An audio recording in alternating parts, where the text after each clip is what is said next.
It's 8 o'clock. This is the UK Tonight. Coming up, number 10 on the defensive in the Peter Mandelson scandal.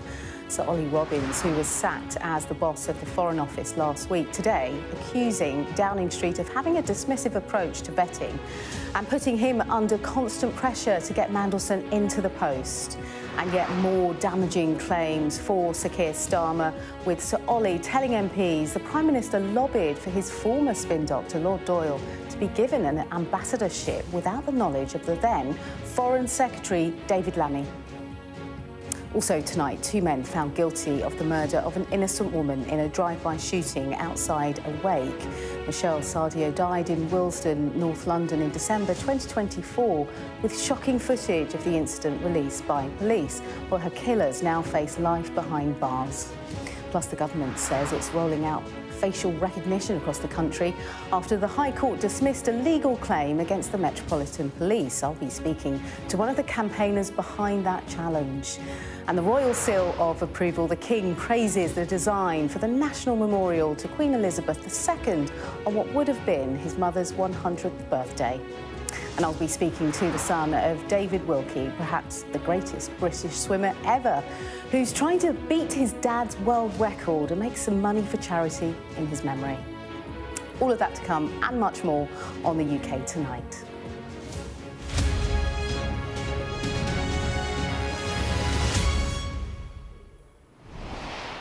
Hello, good evening. Yeah, the former top official at the Foreign Office has accused Downing Street of a dismissive approach to Peter Mandelson's vetting, while putting him under constant pressure to get the disgraced peer into the post of US ambassador.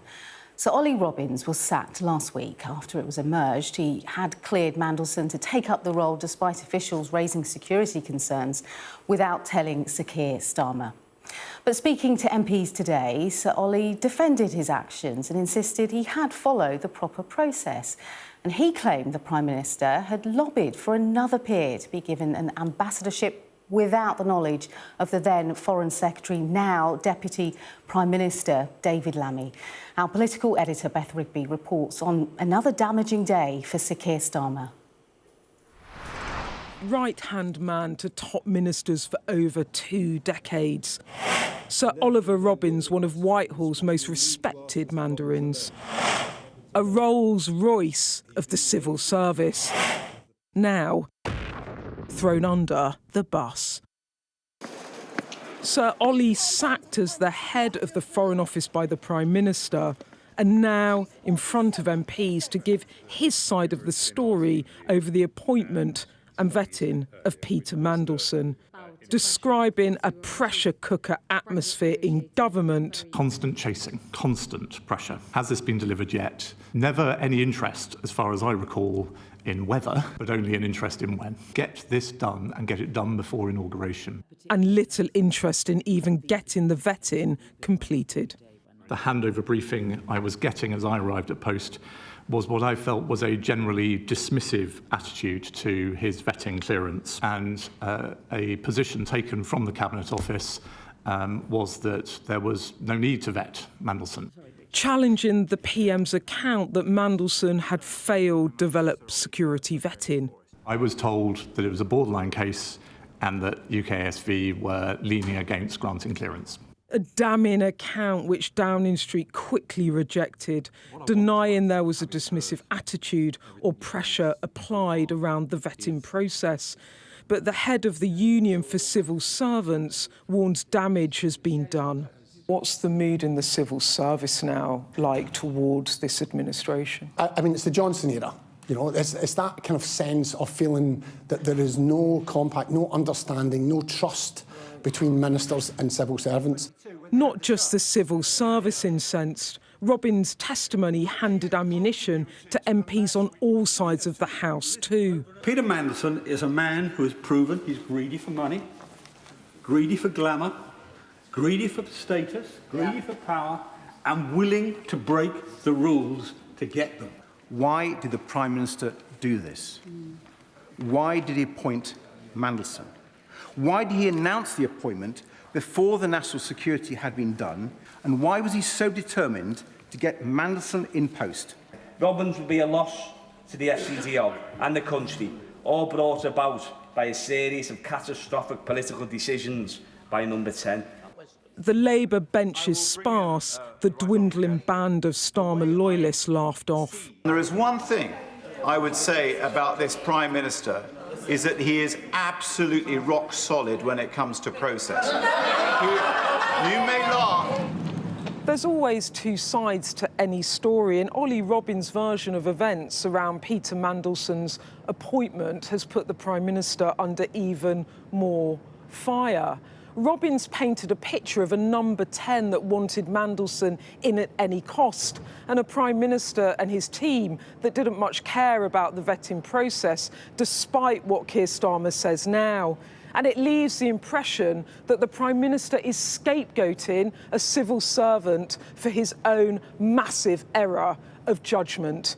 It has badly damaged his relations with Whitehall, worsened his already poor standing with Labour MPs, and perhaps most stingingly leaves you at home questioning his leadership and his integrity.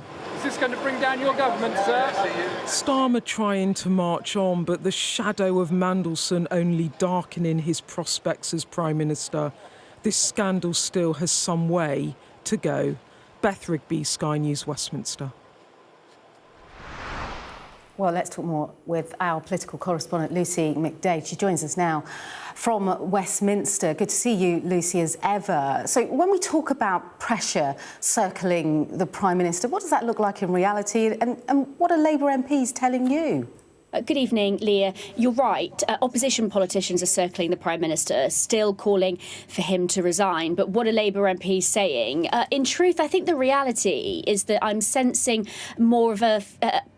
the party is flat. It's not fizzing with anger, but that's not to say that this episode hasn't been and won't continue to be extremely damaging for the Prime Minister. A lot of MPs today, to be perfectly honest, have been really quiet, but I think that silence speaks 1,000 words. Many are exhausted, exasperated, many have their heads in their hands over the fact that yet again the initial decision to appoint Peter Mandelson as US Ambassador by the Prime Minister is again coming back to haunt them, again proving to be a distraction from the government's business of the day. Others, though, that I have spoken to, often, slightly more honest behind the scenes, off camera, are saying that actually it's not a question of when, not if, the Prime Minister loses his position. A lot of them now feel that by the next election they will have a new Labour leader. Of course, not everybody agrees with that, but many do. And so actually they're thinking it's still not the right time, but they feel this latest episode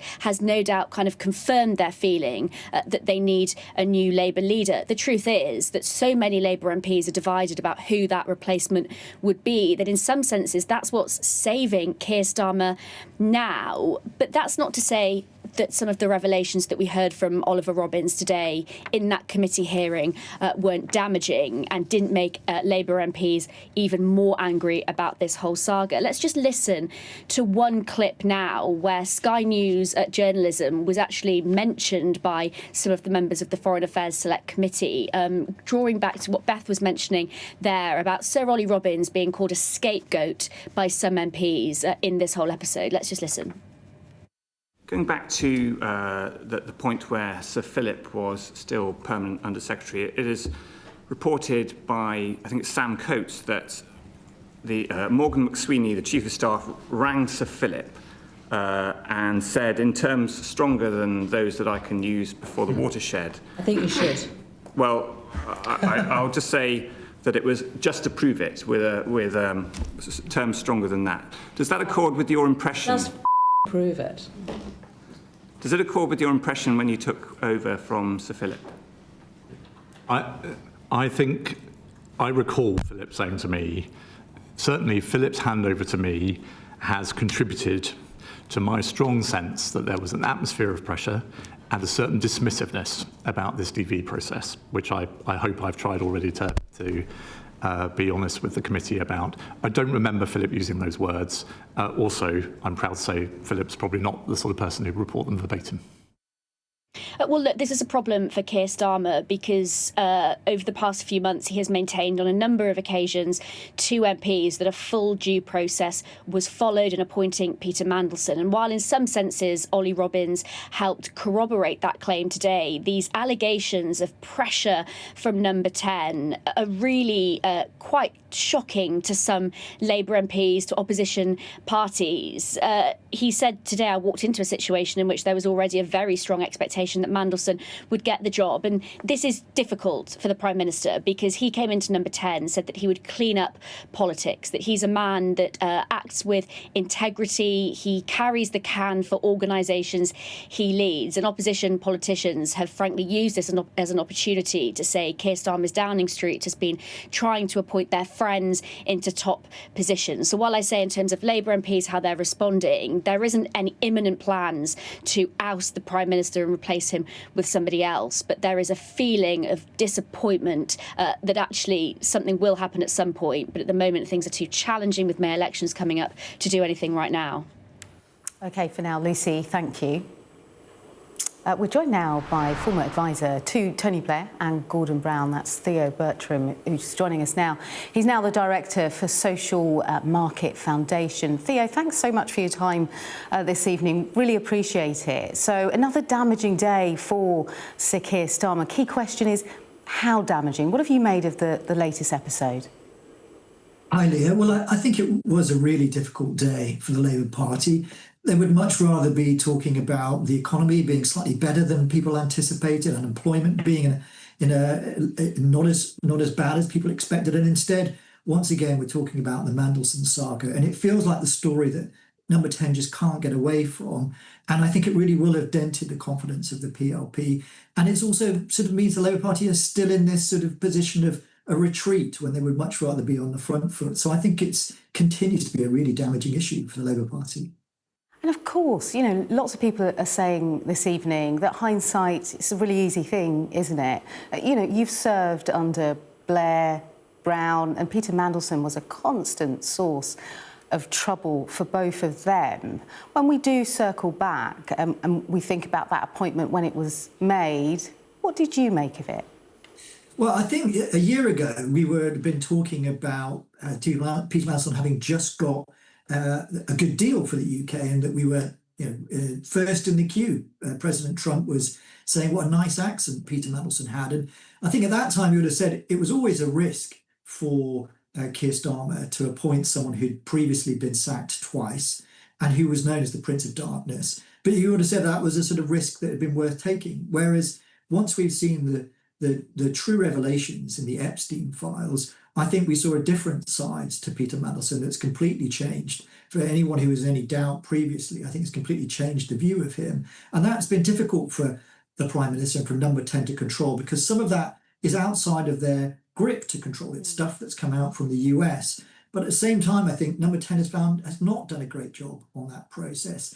Once they did find that out, there really should have been a proper examination of who knew what when and who told what to whom over the vetting. And clearly that process was not carried out properly. And now we have this sort of long, slow car crash culminating in what was really a devastating performance this morning from Ollie Robbins, who very carefully just laid out the pressure that he felt he'd been under from Number 10. So I think lots of mistakes that perhaps they couldn't have avoided, but lots of mistakes that really they should have and could have avoided. Do you think Sir Ollie Robbins has been made a scapegoat in all of this, Theo?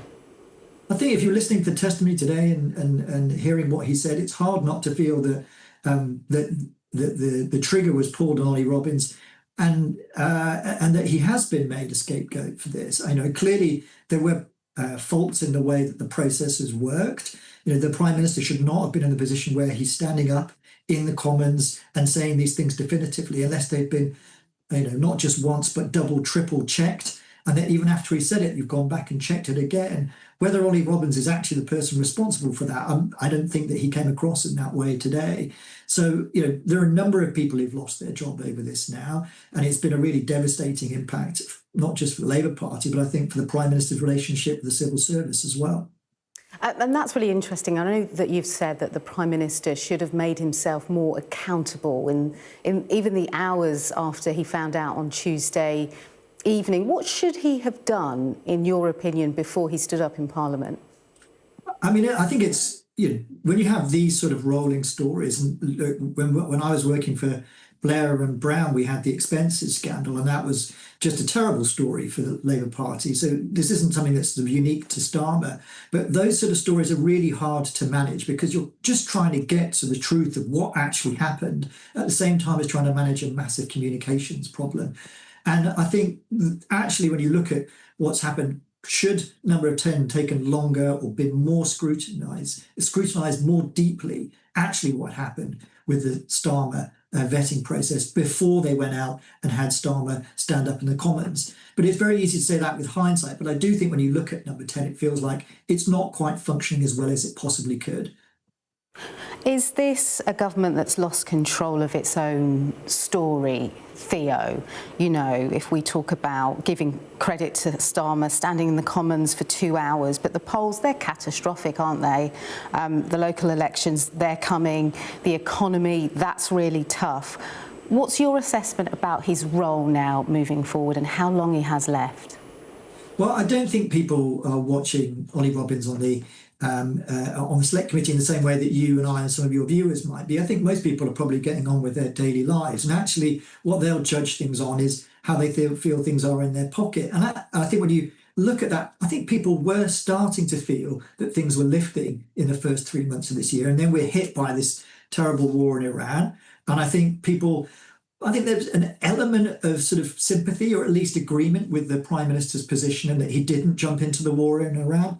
And I think that was actually sort of a sense that, you even saw the polls slightly uptick at that point, a sense of, well, maybe there's some competence here. But the Mandelson stuff just sort of drags everything back into the sort of chaos and the sort of issues around what's happening in number 10 that we saw with Boris Johnson, and that Starmer was so effective in prosecuting when he first became Prime Minister. So I think this has been a step back for the Labour Party, but I think the fundamentals of where the Labour Party is heading and what it's trying to do with its long-term plans, there's still another, 3 years to go before an election. Labour has a big majority. There is still time on its side. And when it comes to the really big things that people care about, which is going to be the cost of their energy bills, the housing, and whether or not they're feeling the pound in their pocket with jobs, I think some of those things Labour's still trying to do the right thing for the long term, and ultimately that's what will be judged on. OK, Theo, we'll have to leave it there. Really good to get your take this evening. Thank you. Thanks. Now, 2 men have been found guilty of murdering an innocent woman in a drive-by shooting outside a church. Mother of 2, Michelle Sadio, had been attending a wake. This was in northwest London when a car approached and shots were fired at a group of mourners in December 2024.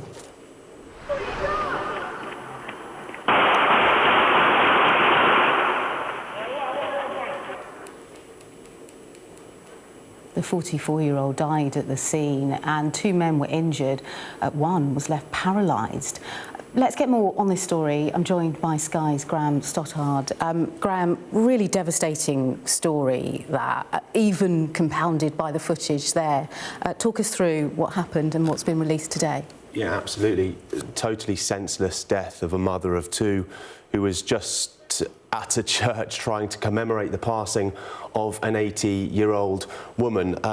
That church in Willesden, North London, she was there with 100 other mourners, and that car passed by, stopped, and the shooters shot discriminately out the window, killing Michelle Sadio, mother of 2, 44 years old, and injuring 2 other men. One of them is paralysed. Now, earlier at the Old Bailey, 2 men were convicted. They were found guilty of murder and attempted murder. They are 27-year-old Perry Allen Thomas and 20-year-old Amir Salem. And as you saw, CCTV of the moment those shots were fired, at least 4 of them were fired from a black Kia, have been released by police. That was around 9 p.m. on December the 14th, 2024. After that happened, the car was driven away. It was doused with petrol. It was set on fire. It had been stolen and it had fake plates. Now, the 2 convicted today, they weren't actually in the car, and who fired the shots is still unclear. Alan Thomas was said to have helped organise the crime, and Salem bought some of the petrol, which was then used to set the car alight. Also, it's said that he was in contact with the people inside the Kia. This is actually the moment Amir Salem was arrested by police. Amir, police officer, stand up for me. Sit up for me, you're under arrest, mate. Come here, sit up for me. Sit up, subject! Stand up. Amir, listen to me. Sit up. Listen, you're under arrest. Sit up. You're under arrest at this moment in time. Sit up for conspiracy to commit murder and assisting an offender. So you don't have to say anything, but in my army defence, you do not mention, when questioned, something which you may later rely on in court. So 2 other people who were also being tried alongside those 2 have actually been cleared of wrongdoing. 26-year-old Shaquille Sutherland, he's from Wembley, 19-year-old Tajin Summersall from Feltham. They denied any involvement. The prosecution alleged that Summersall was in the car with 2 other occupants who have now fled the country. As I mentioned, though, he's been cleared of wrongdoing. In this case, the mother of 2 who died, she wasn't the target. Utterly the wrong place, utterly the wrong time. The 2 convicted men will be sentenced at a later date. OK, devastating story. Graham, for now, thank you so much for the update.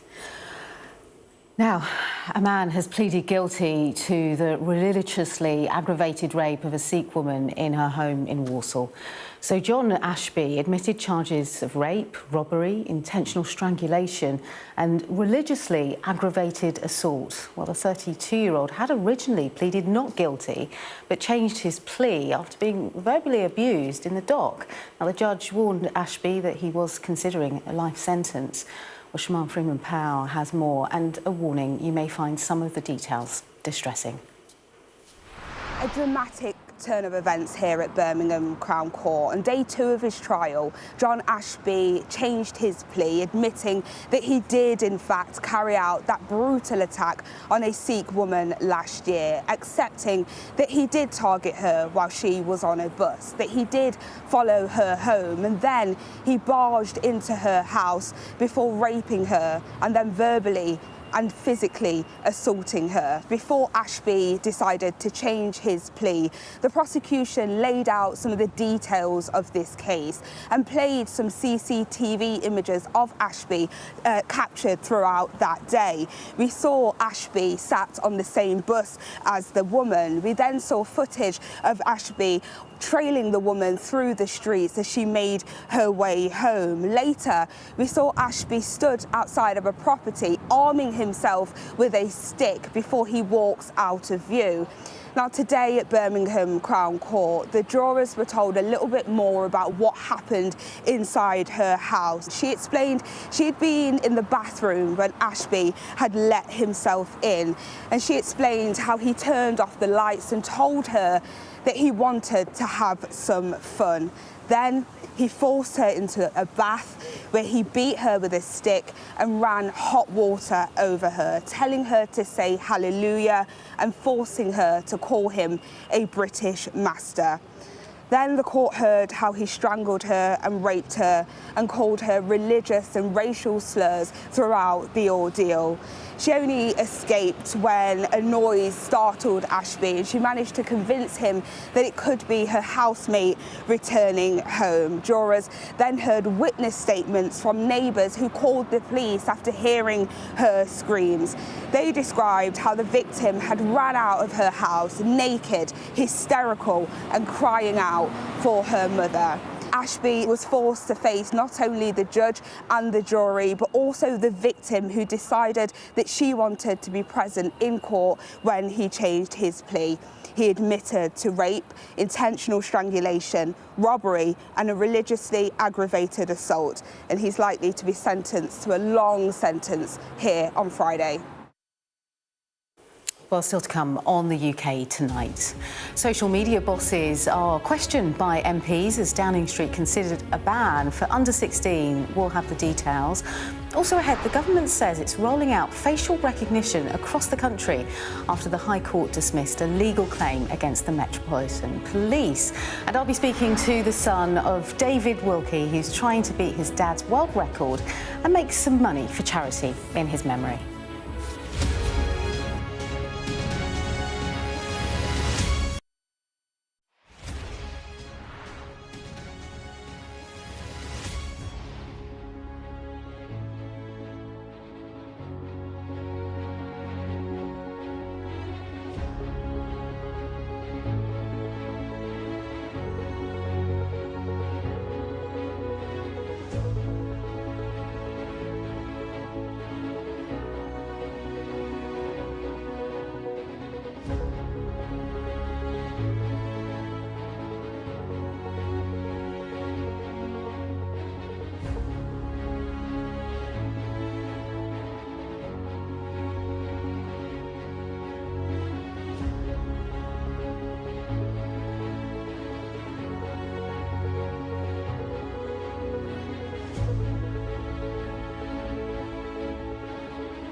What's the best thing about being a Sky News presenter?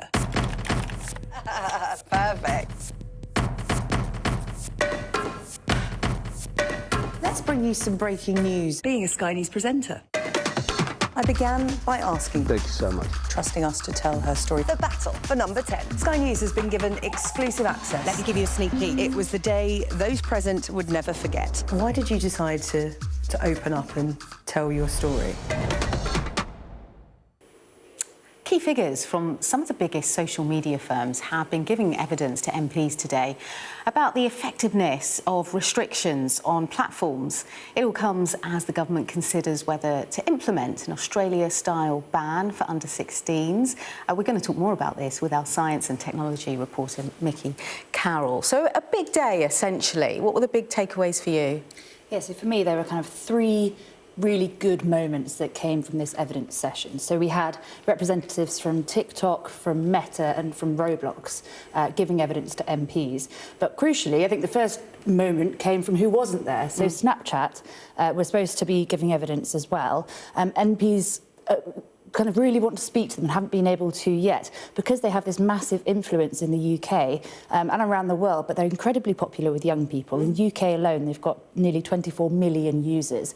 So they're really important when you're talking about making decisions around social media and how young people should be treated online. Snapchats are important to hear from. And the chair, Helen Hayes, made a point right at the top of the evidence session of saying that she was extremely disappointed that they pulled out very last minute. Oh, so they'd pulled out? It wasn't that they just didn't turn up? No, so very last minute they pulled out, and she said if they continue to ignore the requests to come and speak to MPs, that she's going to use the committee's powers to summon them, to force them there. So I think it shows the kind of strength of feeling of how much MPs want to speak to Snapchat.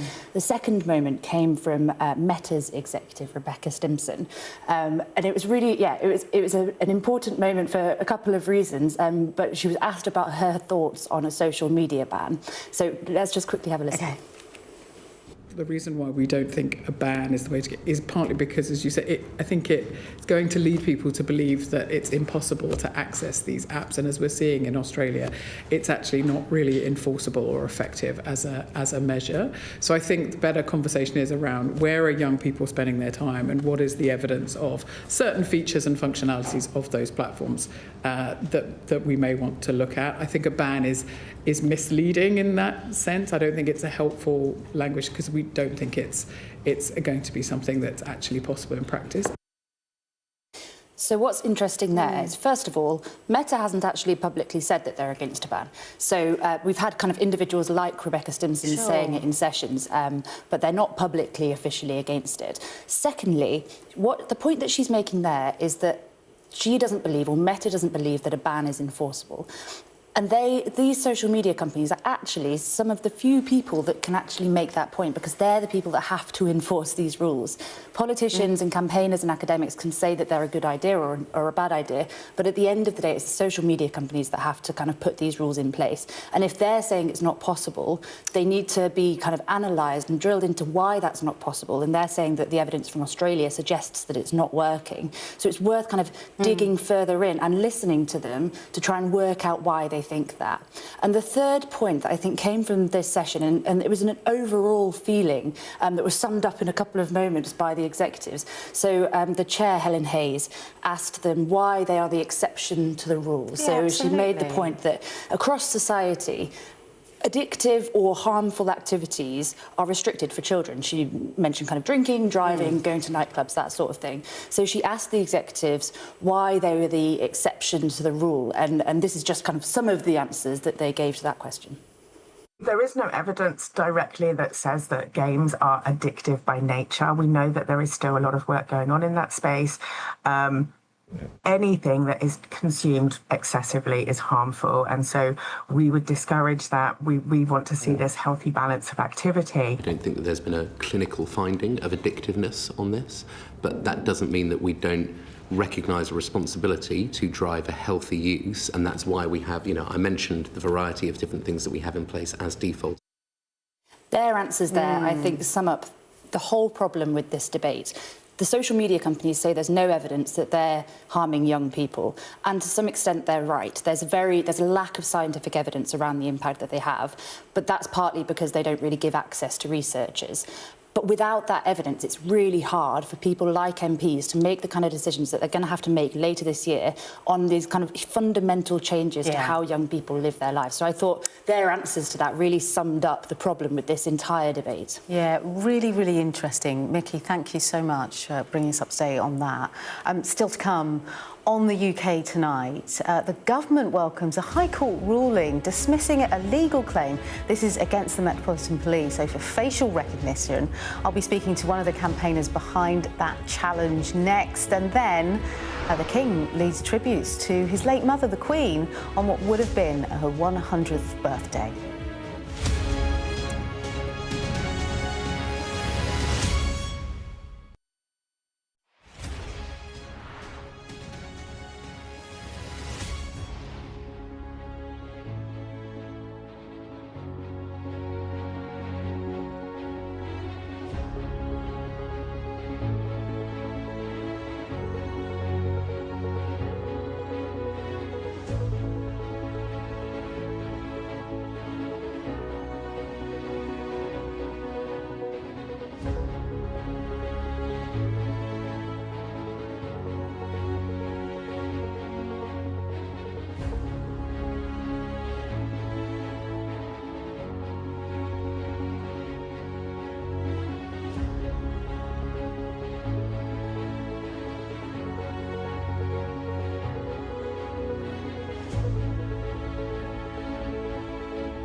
I urge you not to look away.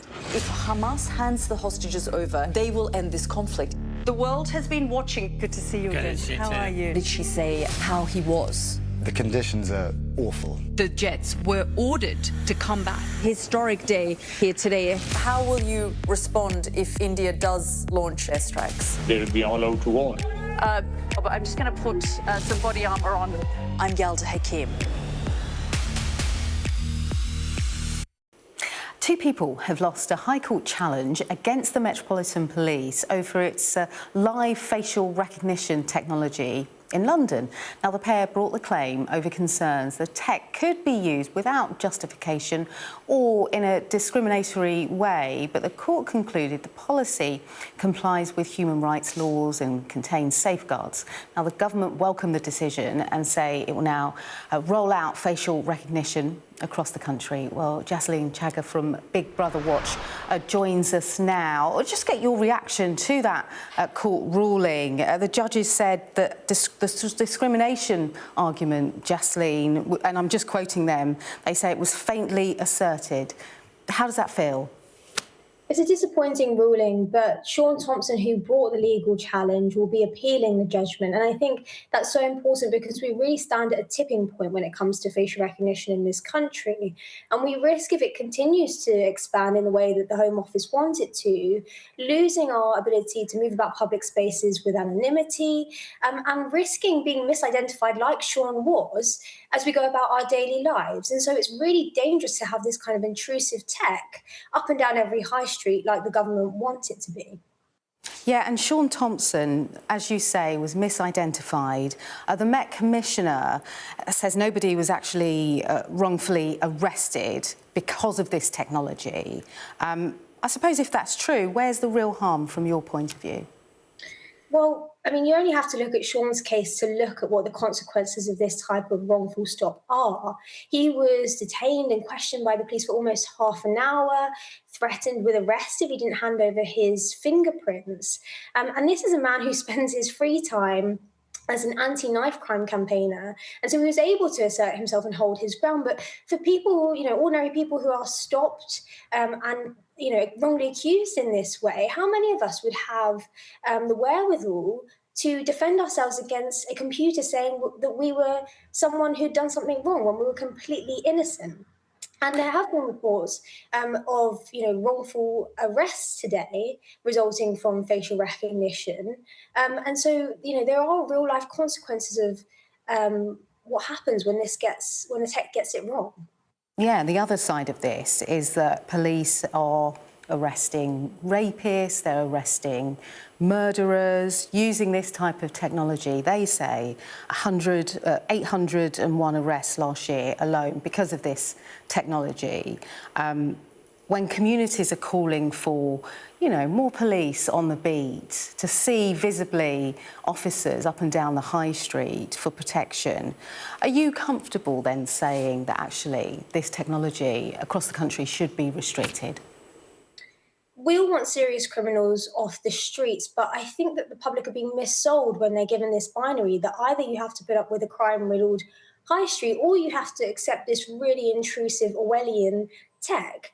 In reality, the government shouldn't be replacing bobbies on the beat with AI cameras, which have been proven to get things wrong. I think people would feel a lot safer if police were actually going into doing investigative work rather than standing around vans with computers waiting for criminals to come to them. Jaslene, I actually have a clip from the Met Commissioner, Sir Mark Rowley. Can we play it and then get your reaction? This is what he said. There are very, very few misidentifications. In 3 million people who've walked past these cameras over many years, only 12 have been misidentified. Many of those haven't even been stopped by the police because it's obvious. A few have been stopped and spoken to, none have been arrested. So it's a minuscule number. You compare that to human error when officers are doing stops without technology, it's much, much lower. This is fantastic technology that is keeping the public safe. Officers arrest more people on these operations than they do without it. And they interfere with other people's rights far less because they get it right almost every time. So, Jaslene, essentially what he's saying is this tech is keeping people safe and the misuse of it is very small.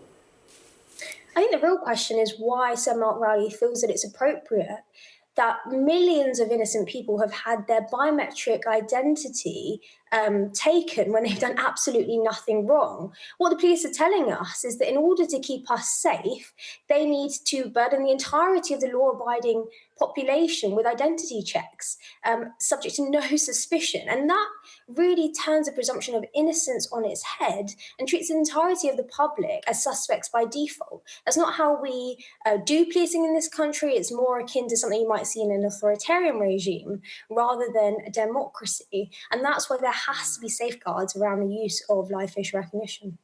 And let's talk more about those safeguards then. As much as I understand it, if the government produces, say, new algorithms, to better pick up people and accurately assess all racial groups, if that's cracked, if that's sorted, would your objection be the same, do you think? Is it tech or is it over surveillance in the country?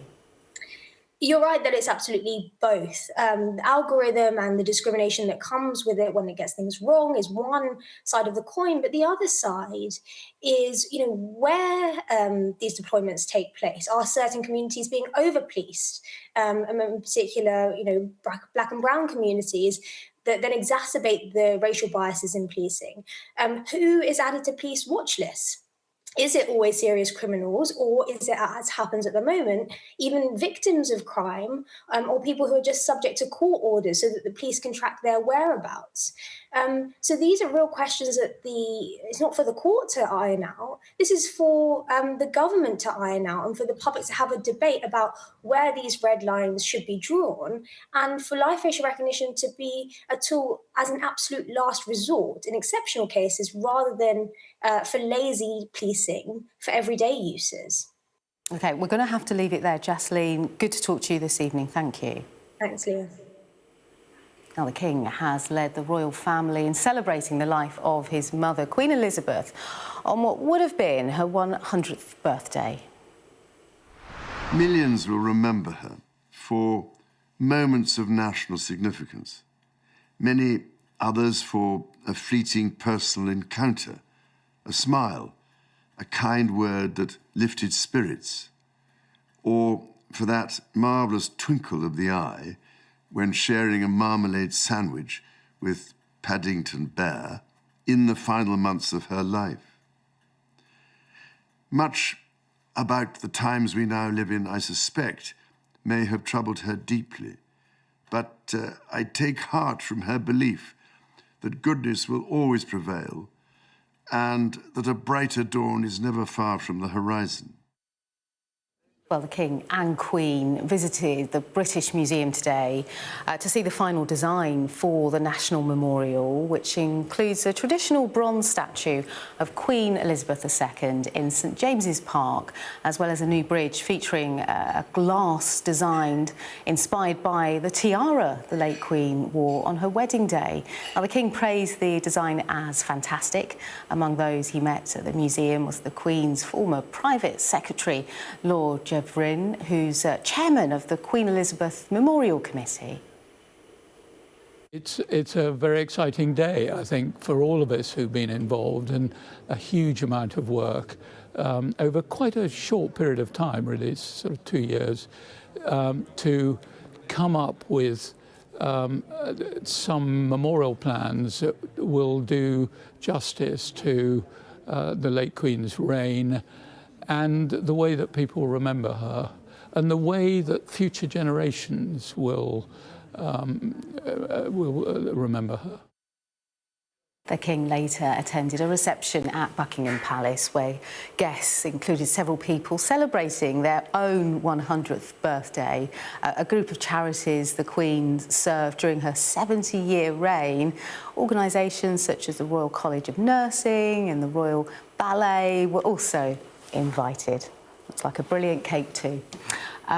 Still to come on the UK tonight, I'll be speaking to the son of David Wilkie, who's quit his job to try and beat his dad's swimming world record. Incredible. And the rest of the sport, of course, including a significant update on the future of Baroness Karen Brady at West Ham United.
program is delivered by DHL,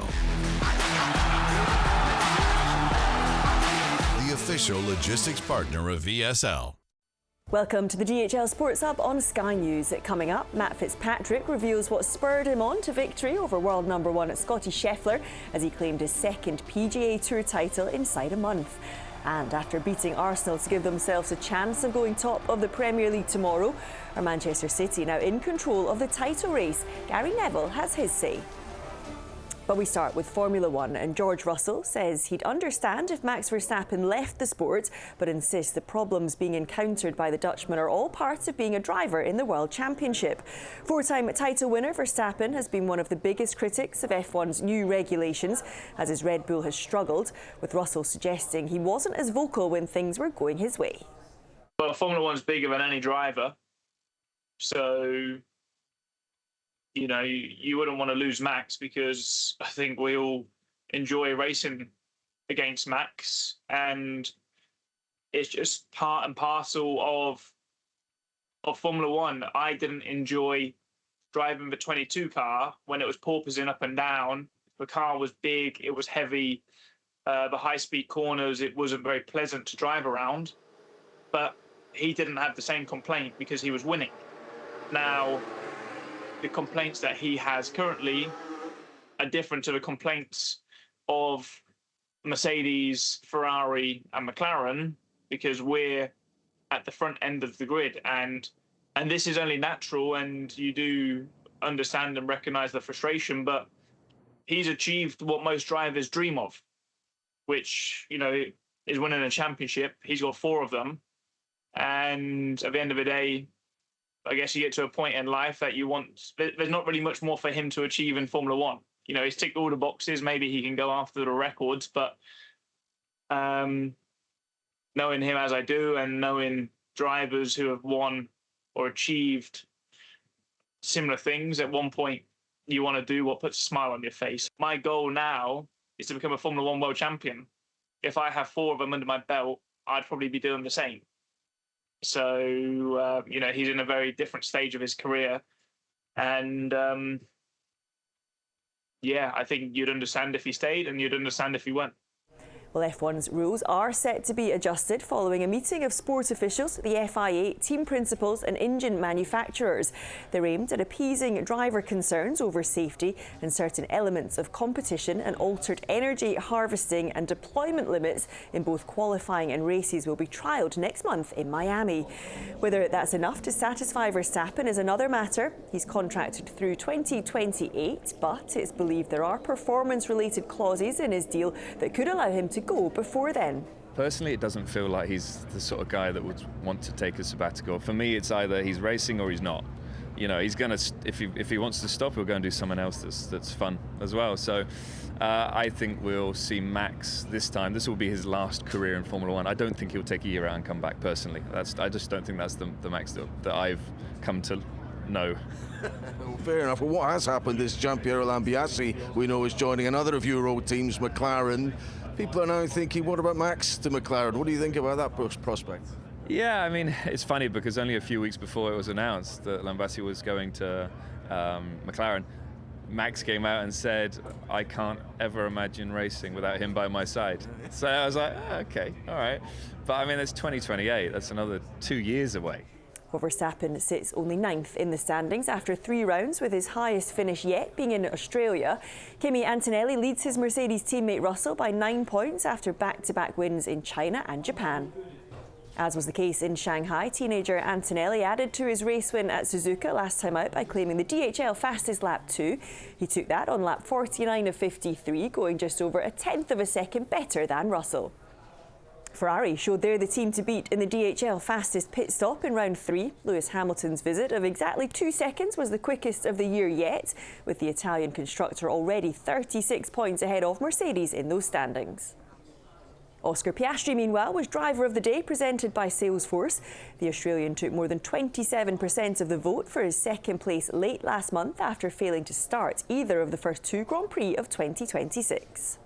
Well, as questions over his future remain, Verstappen has been racing in GT3 during F1's enforced break due to the conflict in the Middle East, and he's expressed his sadness after Finnish driver Juha Miettinen died in a multi-car crash at an event the Dutchman was taking part in. It happened at the Nürburgring Langstrecken Series, with Verstappen saying on Instagram, "Shocked by what happened today. Motorsport is something we all love, but in times like this, it is a reminder of how dangerous it can be. Sending my heartfelt condolences to Juha's family and loved ones."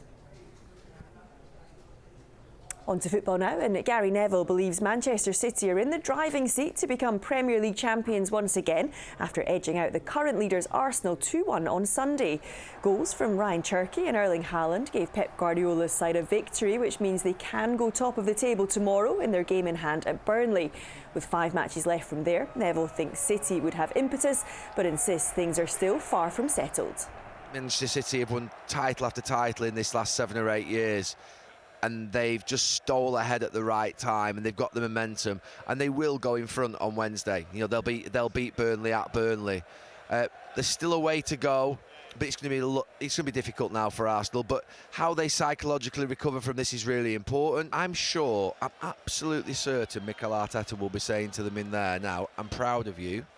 If you perform to that standard for the next 7 games, you'll be in a European Cup final, and you've got a great chance of winning the league because you'll score a lot of goals and you'll win a lot of games. If Manchester City drop 1 point, we're in." You've got in Arsenal's heads now as a team. Are you in Arsenal's heads? You've overhauled them twice in the previous 3 seasons in the title race. I don't know. You need to ask them. The last 4 seasons they have come short. For now they are first, so I think they're still there. They're still been the best team this season, so I don't want to speak too much about them because they are an amazing team and we should focus on ourselves. So a big win for City in an atmosphere to relish, and golfer Matt Fitzpatrick says it was a similar story for him as he claimed his 2nd PGA Tour title in less than a month at the RBC Heritage in South Carolina. The Englishman, now up to a career-high 3rd in the rankings, held off Scotty Scheffler in a playoff to add to the Valspar Championship he won in March. It's his 13th professional win and arguably one of his most difficult yet, after he found himself up against not just the world #1 but also a boisterous crowd that was largely cheering on his American opponent. They're supporting Scotty, that's great. You want golf to have an atmosphere, in my opinion. I grew up watching football. I'd pay so much money to be out there in front of those crowds, having them chant at you every week. It's a great feeling. However, there's no better feeling than coming out on top against that. There isn't a better feeling. It's to describe it in my terms, it's like kind of winning away against your biggest rival, and nothing to do with Scotty or the players. It's the fans that that have sort of spurred me on there. So yeah, it was nice to obviously win, but it never crossed the line. It was just loud. The countdown to the 2nd tennis Grand Slam of the year at the French Open continues, with the latest event of the clay court season this week and next at the Madrid Open. While Carlos Alcaraz and Novak Djokovic won't be involved due to injuries, another player who is taking part will be building up to what he hopes can be a genuine title challenge at Roland Garros. Ben Shelton arrives in Spain as the new Munich Open champion after a straight sets final victory over Italy's Flavio Cobolli. It's the 5th title of his career and his 2nd on clay, with the result also making him the first American to win 3 ATP 500 tournaments.